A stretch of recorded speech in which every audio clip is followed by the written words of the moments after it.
Hi అండి. Welcome to my channel. ఇవాళ మనం ఎగ్‌తో మసాలా కర్రీ ప్రిపేర్ చేసుకోవడం చూద్దాం. అన్నీ ప్రిపేర్ చేసి ఉంచుకుంటే ఈ కర్రీని చేసుకోవడం చాలా ఈజీ. అలాగే చాలా ఫాస్ట్‌గా తయారు చేసుకోవచ్చు.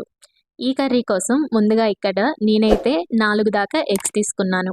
ఈ 4 ఎగ్స్‌ని ఇలా కుక్కర్‌లో ఉడికించుకుంటున్నాను. మీరు విడిగా అయినా బాయిల్ చేసుకోండి. ఇక్కడ ఈ కుక్కర్‌లో 4 ఎగ్స్ పెట్టుకొని అందులోకి 1 టేబుల్ స్పూన్ వరకు సాల్ట్ వేసుకున్నాను.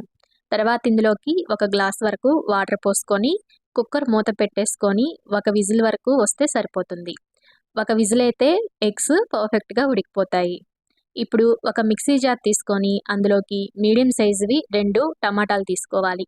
ఈ మీడియం సైజ్ టమాటాలను ముక్కలుగా కట్ చేసుకొని మిక్సీ జార్‌లో వేసుకోవాలి. తర్వాత అందులోకి 2 టేబుల్ స్పూన్స్ వరకు పుచ్చపప్పును, అలాగే కొంచెం కొత్తిమీర, అలాగే ఒక రెమ్మ వరకు పుదీనాకు.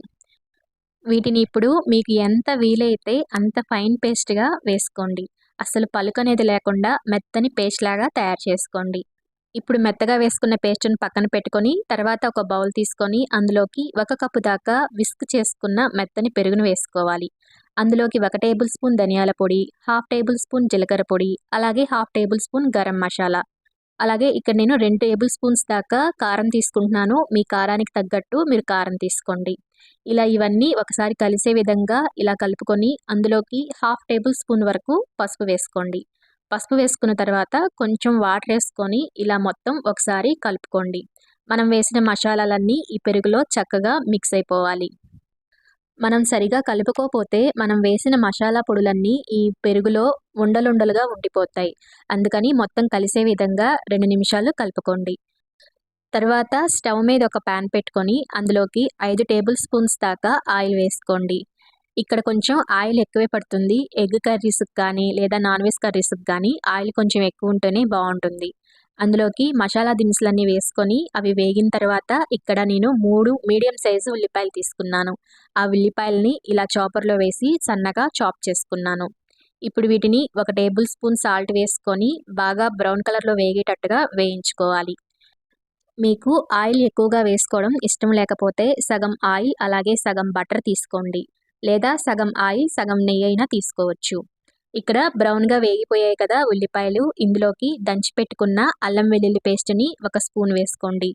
ఇలా దంచి పెట్టుకున్న అల్లం వెల్లుల్లి పేస్ట్‌ని వేసుకున్న తర్వాత దానిని కూడా పచ్చివాసన పోయే వరకు ఇలా వేయించుకోవాలి. ఇలాంటి మసాలా కర్రీస్ లేదా నాన్ వెజ్ కర్రీస్‌లోకి ఇలా సన్నగా చాప్ చేసుకున్న ఉల్లిపాయలను వేసుకోవడం వల్ల మనకి గ్రేవీ బాగా వస్తుంది. ఇప్పుడు ఇక్కడైతే అల్లం వెల్లుల్లి పేస్ట్ కూడా వేగిపోయింది. ఇప్పుడు ఇందులోకి ఒక రెమ్మ కరివేపాకు వేసుకొని ఇందులోకి ముందుగా మనం టమాటా పేస్ట్ తయారు చేసి పెట్టుకున్నాం గదా! కొత్తిమీర, పుదీనాకు, అలాగే పుచ్చగింజలు, టమాటాలని మెత్తని పేస్ట్‌లా చేసి పెట్టుకున్నాం కదా! ఆ పేస్ట్‌ని గూడా ఇక్కడ వేసుకోవాలి. ఈ పేస్ట్‌ని గూడా తప్పనిసరిగా దానిలో పచ్చివాసన పోయే వరకు ఇలా ఆయిల్‌లో వేయించాలి. మీరు ఇక్కడ పుచ్చగింజల ప్లేస్‌లో కావాలంటే జీడిపప్పును గూడా తీసుకోవచ్చు. జీడిపప్పుని వాడడం వల్ల ఒక్కొక్కసారి కర్రీ కొంచెం స్వీట్‌గా ఉంటుంది. అందుకని నేను పుచ్చగింజలు తీసుకున్నాను. ఇక్కడైతే మనం వేసుకున్న మసాలా పేస్ట్ కూడా వేగిపోయింది. ఆయిల్ పైకి తేలుతుంది కదా! ఈ స్టేజ్‌లో మనం ఇందాక పెరుగులో మసాలాలను కలిపి ఉంచుకున్నాం కదా! ఆ మసాలా పేస్ట్‌ని కూడా వేసుకోవాలి.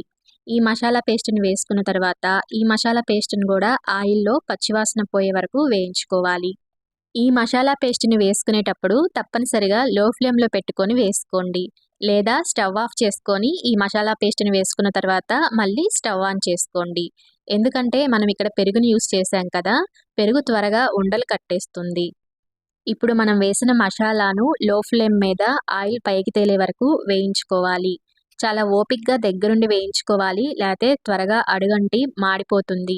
ఇలా మూత పెట్టుకొని వేయించుకున్నారంటే త్వరగా వేగిపోతుంది. ఇక్కడ ఆయిల్ పైకి తేలుతుంది గదా! ఈ స్టేజ్‌లో ఒక స్పూన్ దాకా కసూరి మేతిని యాడ్ చేసుకోవాలి. అలాగే 2 పచ్చిమిర్చిని నిలువుగా కట్ చేసుకొని వాటిని కూడా ఈ మసాలా పేస్ట్‌లో యాడ్ చేసుకోవాలి. ఇప్పుడు అంతా నిదానంగా ఇలా వేయించుకోవాలి. ఇక్కడైతే మసాలా పేస్ట్ అంతా వేగిపోయింది. చక్కగా ఆయిల్ కూడా పైకి తేలుతుంది గదా! ఈ స్టేజ్‌లో మనం ఇక్కడ వాటర్‌ని యాడ్ చేసుకోవాలి. మనం వాటర్‌ని యాడ్ చేసుకున్న తర్వాత అంతా ఒకసారి కలుపుకొని ఉప్పు, కారం సరిపోయాయో లేదో చెక్ చేసుకోండి.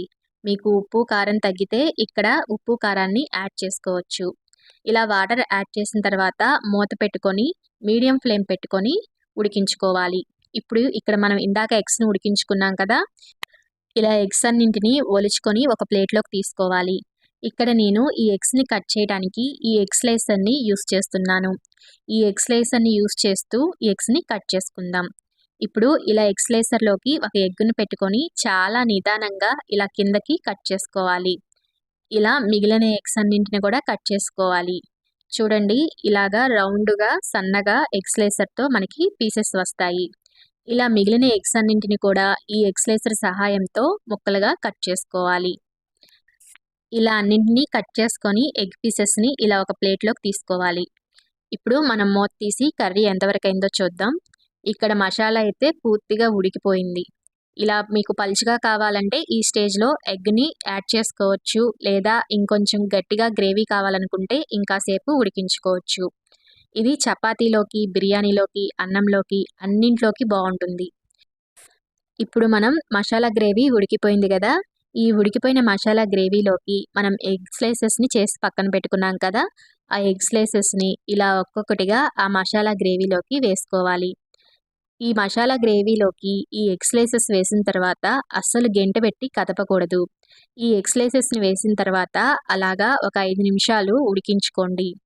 అస్సలు గెరిట పెట్టవద్దు. ఇలా ఎగ్ స్లైసెస్ వేసిన తర్వాత ఒక 5 నిమిషాలు మూత పెట్టుకొని ఉడికించుకోవాలి. ఇలా అన్ని ఎగ్ స్లైసెస్ వేసిన తర్వాత చివరగా కొత్తిమీరను వేసుకోవాలి. ఇలా కొత్తిమీరను వేసుకున్న తర్వాత ఈ ఎగ్ స్లైసెస్ని ఇలాగా ఈ గ్రేవీలో ఒక 5 నిమిషాలు ఉడకనివ్వండి. మనం మధ్యలో గరిటె పెట్టి తిప్పామంటే ఈ ఎగ్లో యోక్ పార్ట్ ఉంటుంది కదా, అదే ఎల్లో పార్టు, అది గ్రేవీ అంతా స్ప్రెడ్ అయిపోతుంది. టేస్ట్ అంతగా బాగుండదు. ఇలాగా మూత పెట్టుకొని మరొక 5 నిమిషాలు ఉడికించుకోండి. ఇలా ఉడికించుకున్న తర్వాత చూసారు కదా, మనకి ఎగ్ మసాలా గ్రేవీ అయితే రెడీ అయిపోయింది. ఇదైతే అన్ని మసాలా కర్రీస్ కన్నా కొంచెం డిఫరెంట్గానే ఉంటుంది. ఇప్పుడు ఈ కర్రీని పూర్తిగా చల్లారిన తర్వాత సర్వ్ చేసుకోండి. ఈ కర్రీ మీకు ఎలా అనిపించింది? దీని టేస్ట్ అయితే తప్పకుండా డిఫరెంట్గా ఉంటుంది. ఒక్కసారి ట్రై చేసి చూడాల్సిందే.